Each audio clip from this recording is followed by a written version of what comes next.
harus ada hukum? Ya karena kita ini kan, setiap kita ini punya kehendak bebas kan, ya Bu ya.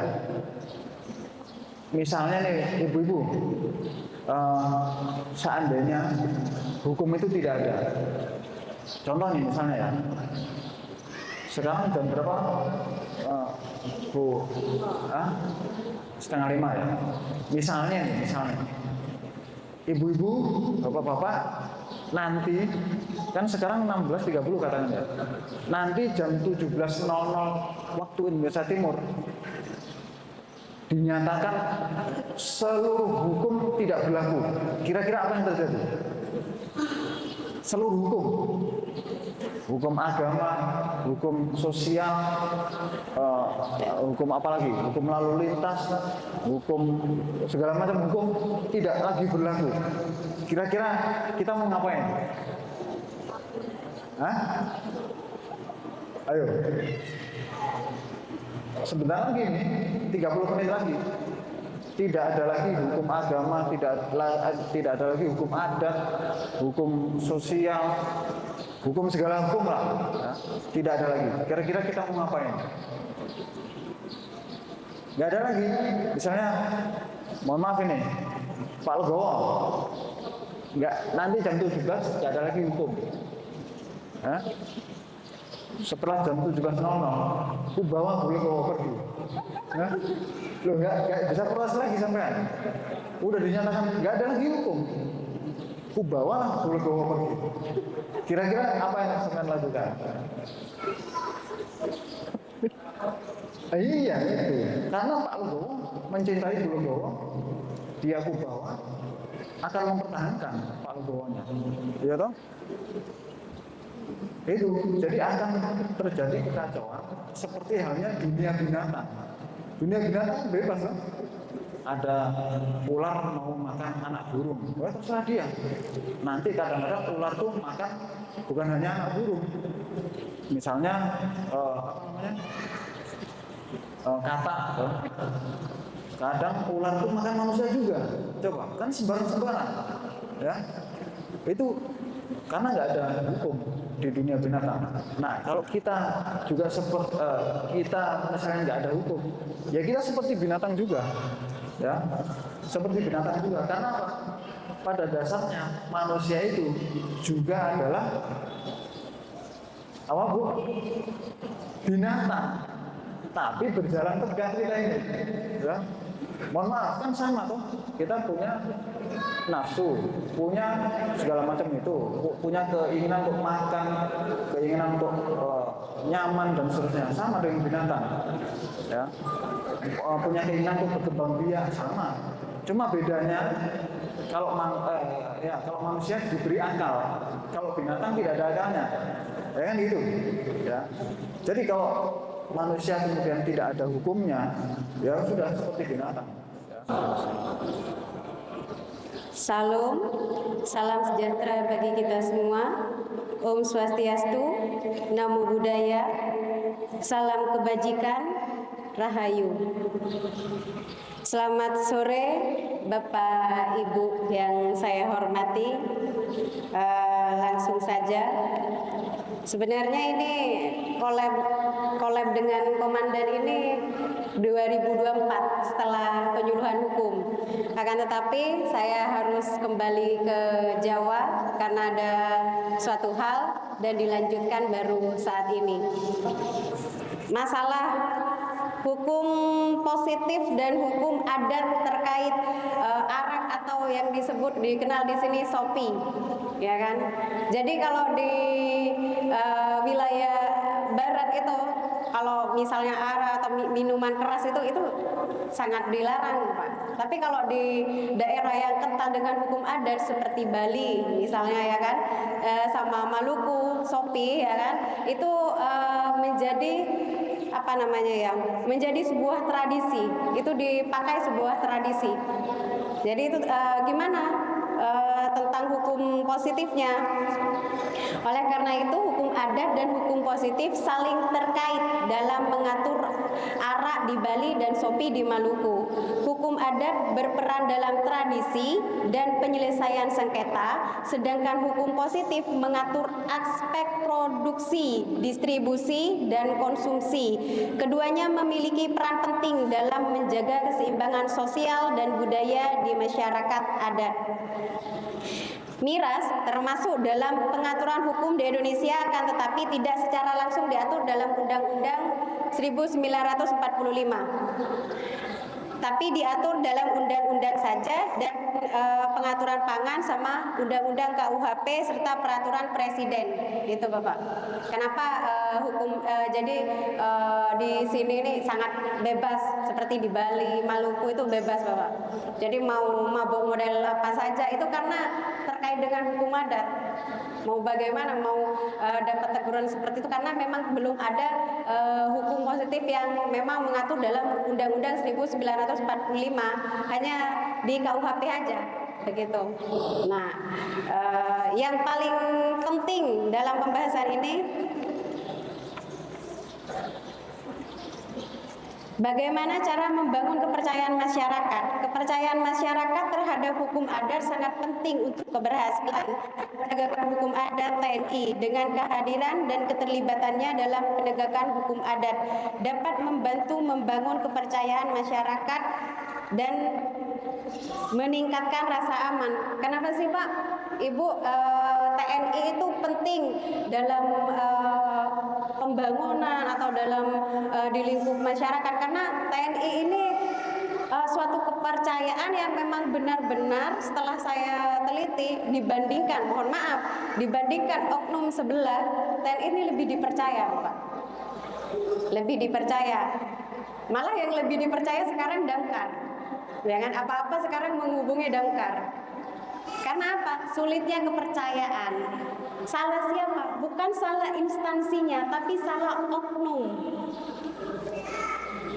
Begitu Bapak Ibu, salah oknumnya. Prajurit maupun persib, kalau ada yang mau bertanya, coba dipandu sama Itu. ah itu mana?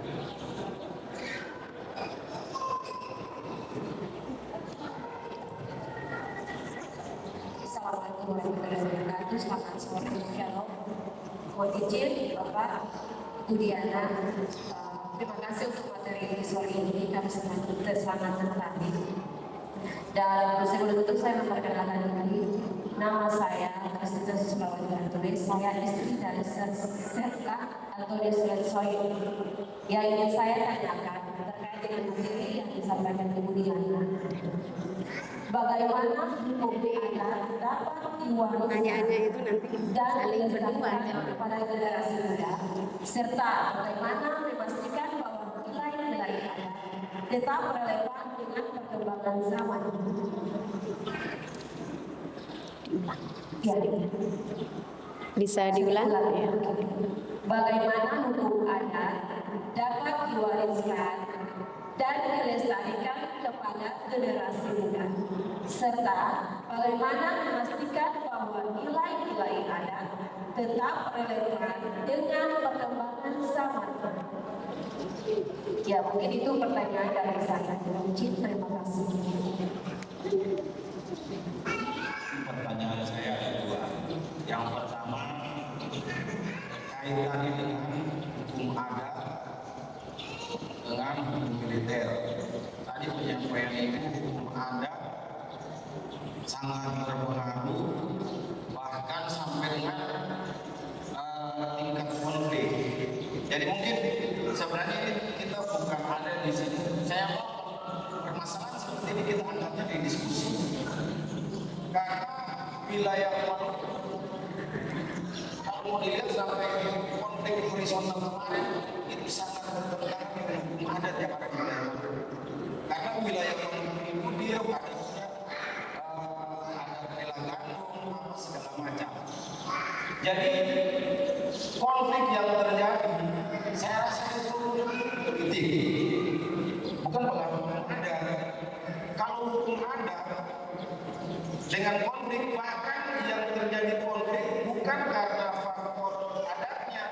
oknum yang rata-rata karena punya pemikiran yang semakin pintar, yang dia ingin merubah aturan daripada adat.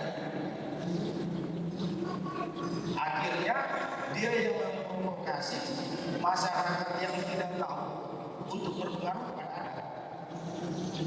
Itu mohon maaf, mungkin pemikiran ibu dari segi tajamnya pendidikan, kalau saya dari segi tajamnya pengalaman, karena saya hidup di wilayah yang ada di itu yang pertama. Yang kedua, terkait persib dengan hukum adat yang tadi dibahas sama ibu, mohon maaf, saya agak rasa menggelitik karena tidak ada pengaruh hukum adat dengan kebiasaan persib. Yang ada di dalam kehidupan persib, mohon maaf, bukan ada, tapi ada. Itu sebatas pengetahuan saya. Jadi kalau ibu harusnya, kalau bicara masalah persib, ibu harus berkecimpung lama dalam persib. Karena di dalam persib itu kita sebagai bapak selalu mendidik kepada istri kita seperti apa yang mungkin pertemuan kami dengan ibu waktu awal pertama kemarin. Kami tidak pernah menjustis istri saya, contohnya saya dan istri saya tidak istri saya tetap masyarakat. Jadi dalam berbicara antara istri saya dengan anggota saya tetap maaf, permisi, bapak. Terus perkembangan pemikiran persib, mohon maaf jangan disebutkan di wilayah Kamu jawab dulu baru aku nanti. Aku dulu. Aku dulu. Atau wilayah tadi disampaikan orang 9 wilayahnya. Karena budaya perkembangan provinsinya lebih cepat daripada mungkin Maluku, terutama wilayah Maluku Tengah. Wilayah Maluku Tengah ini, nama Kota Maso ini diresmikan oleh Presiden Soekarno. Tapi perkembangan sampai sekarang ya bukan maju tapi mundur. Itu aja. Sementara, terima kasih. Baik Bu Rensoin dulu ya, saya tanggapi ya. Tadi menyampaikan soal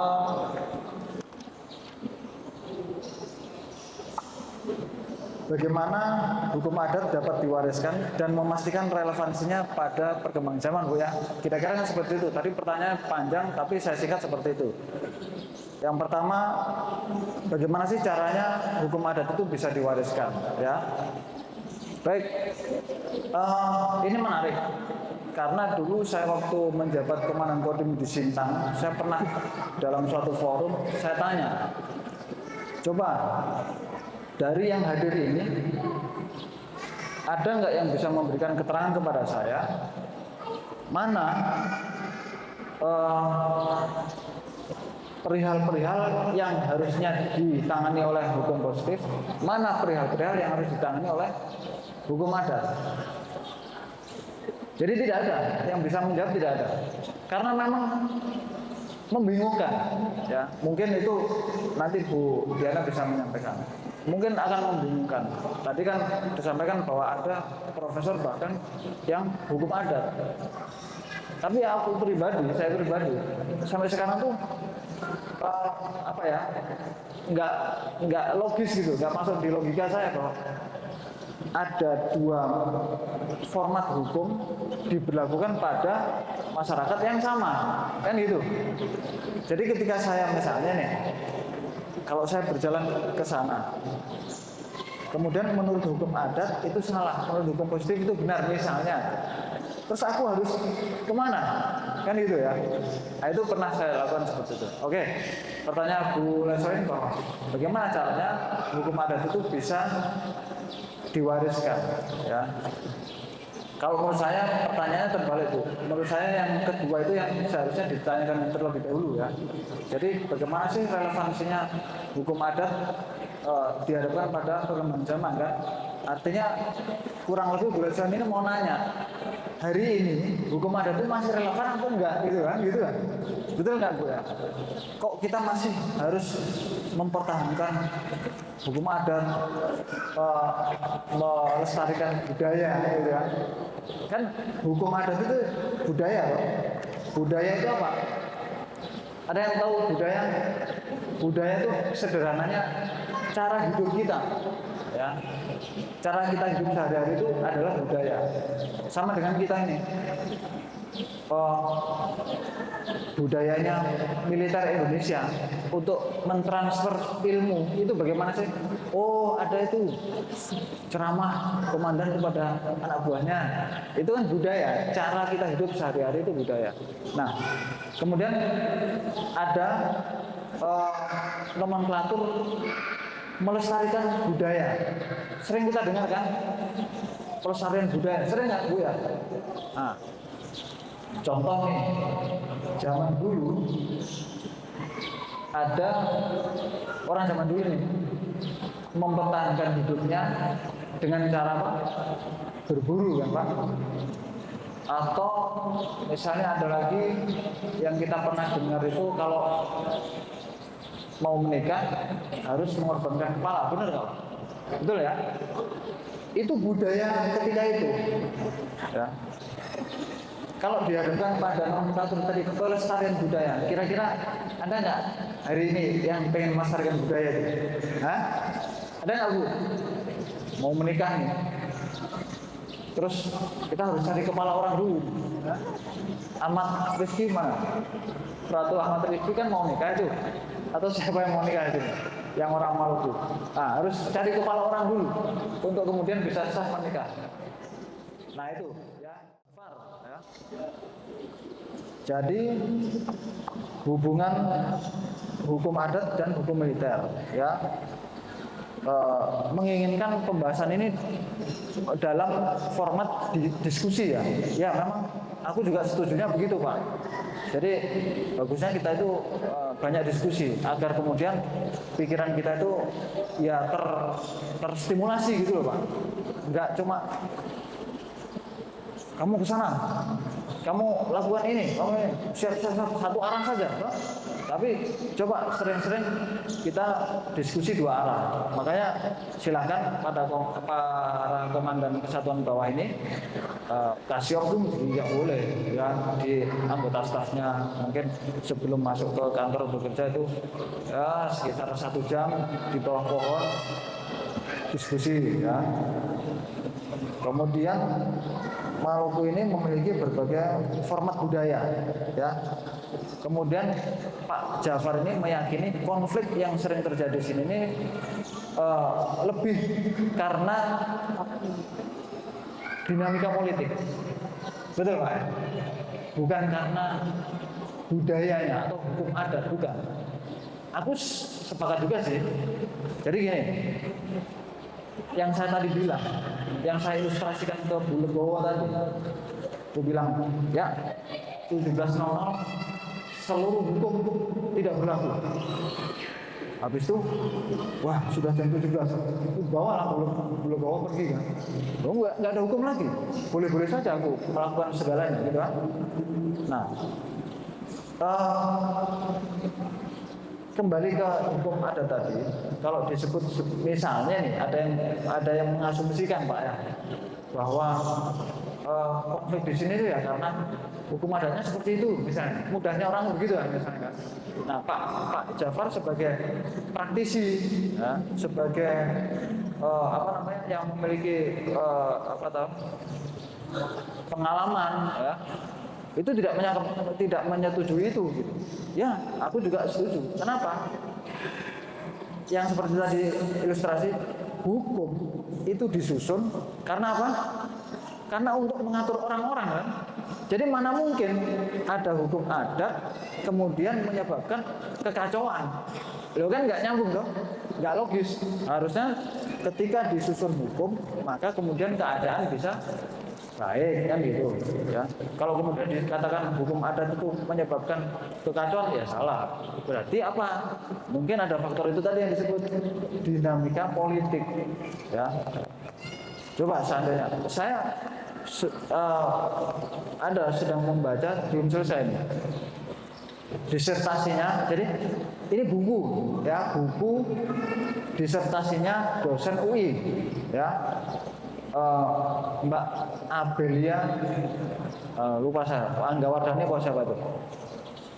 Saya diberi oleh teman di Ambon, saya baca. Jadi apa namanya? Di situ juga bicara tentang konflik. Dia memang membahas tentang penyelesaian konflik Ambon melalui komunikasi di pasar, ya. Mekanisme pasar itu, pasar sebagai tempat, pasar sebagai proses. Ternyata membangun perdamaian pasca konflik Ambon itu bisa dari situ, atau pada saat konflik pun bisa dibangun dari situ Pak perdamaian. Nah, ya, jadi di situ saya baca ternyata memang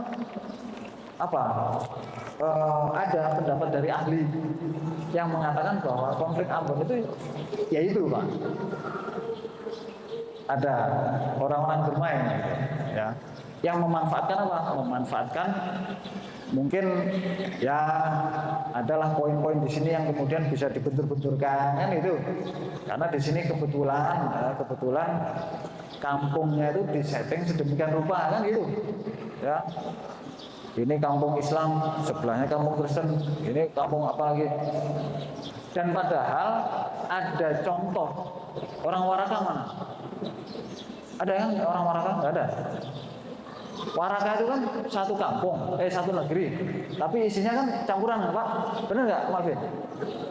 Nah, bisa hidup baik nggak?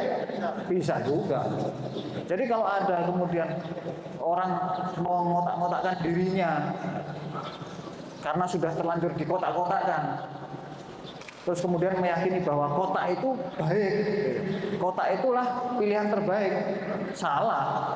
Ternyata ada itu yang tidak terkotak-kotak di Waraka, baik-baik juga, baik-baik saja juga ya kan. Kan saya juga sering bicara bahwa agama itu mengajari, agama apapun ya, atau bahkan orang yang tidak punya agama, tidak yakin Tuhan itu ada, jiwanya masih terdorong untuk berbuat kebaikan, apalagi orang yang beragama ya. Jadi kalau ada orang yang beragama kok perilakunya tidak memanusiakan manusia, ya berarti dia tidak mewakili agamanya, dia mewakili egonya sendiri ya. Jadi kembali ke tadi itu Pak, saya sepakat dengan itu ya. Terus kemudian disebut sebagai perset yang adat atau adab itu, nanti Bu Diana akan nyampaikan juga itu ya. Tradisi yang ada di daerah yang kental dengan hukum adat, contoh yang saya sebutkan tadi, arak atau sopi. Ya kan Bu, itu kan masuk dalam tradisi, baik itu dalam segi upacara atau hal-hal lainnya lah, ya kan Bu. Bagaimana caranya untuk mewariskan pada generasi muda? Nah, untuk mewariskan pada generasi muda bukan memperkenalkan ini loh, sopi buat kita mabok, buat kita foya-foya, kita happy. Bukan, tapi ini adat, ini cara, bagaimana kalau di Bali untuk sembahyang, atau ini kalau upacara adat setelah penyambutan ogo-ogo, kita minum ini untuk apa, begitu. Jadi mewariskannya kita kenalkan, adat tradisi, adat istiadat tradisi itu bagaimana, kita kenalkan, ke anak cucu kita kenalkan. Jadi hal positifnya apa? Kita ambil positifnya Bu, bukan negatifnya. Terkadang kita salah mengartikan, itu sopi itu memabukkan, jadi untuk mabok. Padahal itu ada dalam tradisi adat, itu untuk sembahyang atau hal lainnya seperti itu Bu. Jadi kita kenalkan untuk misalnya tidak hanya hukum kita kenalkan dari di lingkungan, tapi juga itu ada sekolahnya. Di sana kalau kita ambil sekolah hukum pasti ada pelajaran hukum adat. Tidak hanya adatnya saja, tapi juga agama. Nah, jadi agama itu juga bagaimana sih hukum adat dikaitkan dengan agama, dengan hukum positif, itu semuanya tercantum di situ, Ibu. Sampai sini apa ada pertanyaan lain, Ibu? Sudah. Lanjut, Bapak. Mohon izin Bapak dan Ki, saya menjawab pertanyaan Bapak. Mungkin ada yang tadi Bapak mungkin membahas kalau permasalahan misalnya konflik yang ada di wilayah timur itu masuk di ranah bukan karena oknumnya, begitu ya Pak tadi, tapi karena ada unsur politik, begitu Bapak.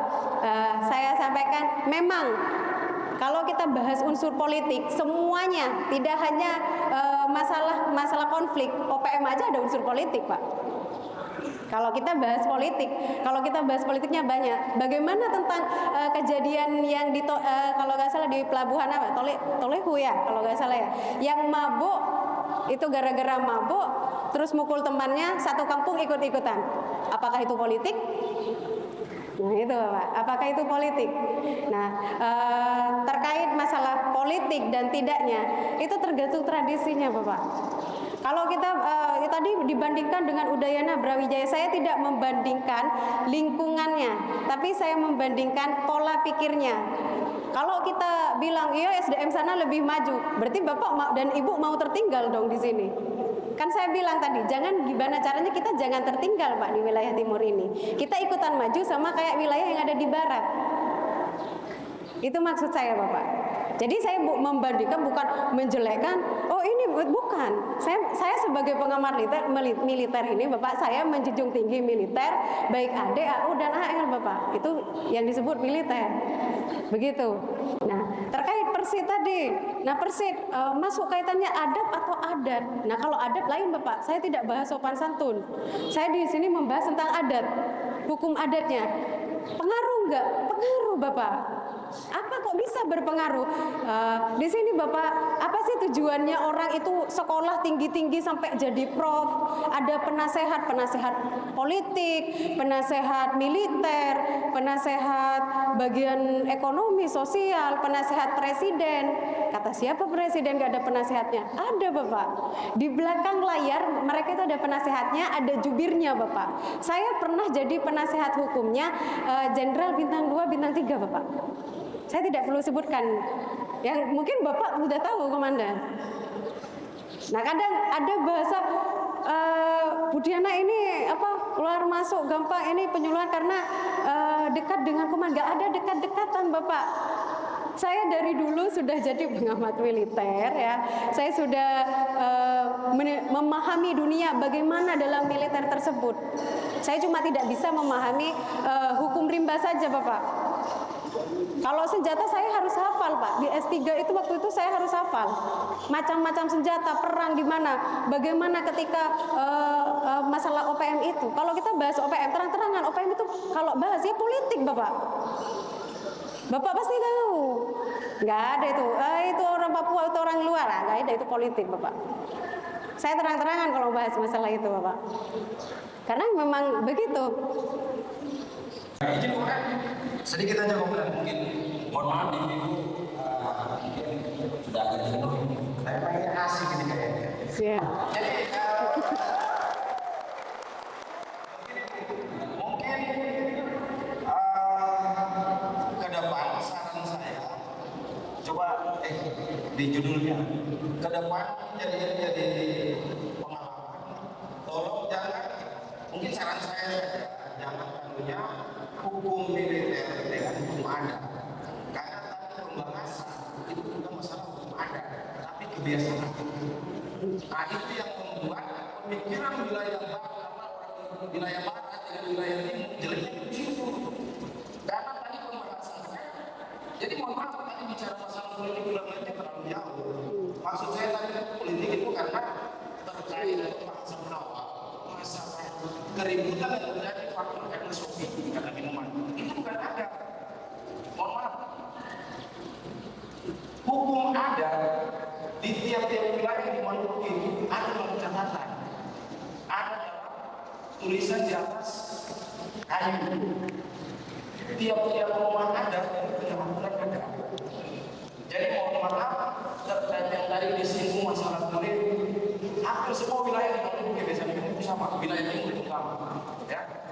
aturan adat, mohon maaf. Jadi tolong nanti mungkin hapus hukum adat. Jadi tulisnya mungkin kebiasaan di wilayah ini. Karena kalau bicara masalah hukum adat terlalu berat. Mohon maaf, tadi seperti yang ibu sampaikan, kalau seorang profesor dia penelitian, dia harus masuk akal. Sejak dari saya berbicara mengenai apa yang saya tahu, saya juga di bagian KPS. Ibu mungkin belum pengalaman sudah dalam wilayah baru. Mungkin ibu mohon maaf belum terjun ke dalam adat wilayah baru seperti apa. Jadi itu makanya saya mohon maaf, mungkin saran saya saja. Kalau nanti ibu ke depan untuk kajian, tolong hukum adat jangan disamakan dengan kebiasaan. Itu saja. Terima kasih. Terima kasih kepada seluruhnya prajurit dan ibu-ibu persit. Jadi jangan berhenti untuk belajar ya. Kalau saya punya quotation itu ya. Ada yang sudah kupasang di walang baca di Bikawaka itu. Bikawaka ini sudah pernah ke sana semua belum? Udah pernah lah ya. Jadi di situ kupasang lah fotoku, ada tulisannya. Jadi binatang dan tumbuhan saja membaca. Ya. Jika manusia enggan membaca, sesungguhnya ia telah kehilangan kemanusiaannya. Ya. Saya ulangi ya. Hewan dan tumbuhan saja membaca. Jika manusia enggan membaca, maka sesungguhnya ia telah kehilangan kemanusiaannya. Atau ada lagi, jangan pernah berhenti berpikir. Ya. Berpikir pun harus kritis, logis, radikal. Kenapa seperti itu? Ya kalau kita tidak berpikir kritis, logis, radikal, maka kita tidak akan menemukan akar-akar masalah, ya, akar-akar dari semua masalah. Yang masalah itu menantikan kita untuk menyelesaikannya. Nah, kalau kita nggak tahu akar masalahnya, bagaimana kita mau menyelesaikannya? Ada orang badannya lemas karena belum makan. Terus ada orang menghadirkan solusi, diperintahkan untuk push up. Kira-kira setelah push up menjadi kuat atau tetap lemas? Tetap lemas, karena akar masalahnya adalah lapar. Kok dihadirkan solusi push up? Ya nggak nyambung. Kalau orang lapar, solusinya dihadirkan makanan. Nah, itu baru nyambung. Nah, jadi mari kita tidak berhenti untuk berpikir pun harus kritis, logis, dan radikal. Saya kira demikian. Masih ada tambahan, Bu Diana? Satu aja. Sudah cukup. Satu aja. Oh, satu lagi. Nah, ada tambahan satu lagi dari Bu Diana, ya. Dari saya cukup. Terima kasih. Saya tambahkan sedikit masalah hukum adat atau kebiasaan ya Bapak. Saya pernah membahas waktu penyuluhan hukum 2024 ya. Waktu itu saya membahas tentang masalah ilmu. Ya, suatu saat pasti akan ada perubahan. Sama kayak undang-undang, suatu saat pasti akan ada perubahan. Masalah hukum adat ini masih dalam penelitian dan dalam tulisan tetap SOP itu masuk hukum adat, Bapak. Belum masuk kebiasaan, sama kayak arak yang di Bali. Jadi suatu saat misalnya jika ada perubahan itu harus ada penelitian terdahulu dan memang harus ada yang terjun langsung dan mengatakan secara resmi dan secara ilmiah sudah tertera dalam undang-undang kalau SOPI itu tidak masuk hukum adat tapi kebiasaan. Akan tetapi sampai saat ini, sejauh ini SOPI dan arak masuk hukum adat tradisi. Karena apa? Karena dalam hukum positif kita belum bisa melarangnya. Jadi karena itu menjadi tradisinya, adatnya di misalnya tradisi Hindu dan juga tradisi Timur ya, di Maluku, begitu Bapak. Jadi kalau untuk mengubah kebiasaan, misalnya tadi bukan hukum adat, mungkin harus ada penelitian lanjutan yang memang harus terjun dan juga ada jelas secara ilmiah. Ya, harus jelas, ilmu itu kan harus jelas secara sains atau ilmiah. Akan tetapi selama belum ada penelitian tersebut, maka SOPI dan arak tetap masuk dalam lingkup hukum adat. Seperti itu Bapak. Terima kasih.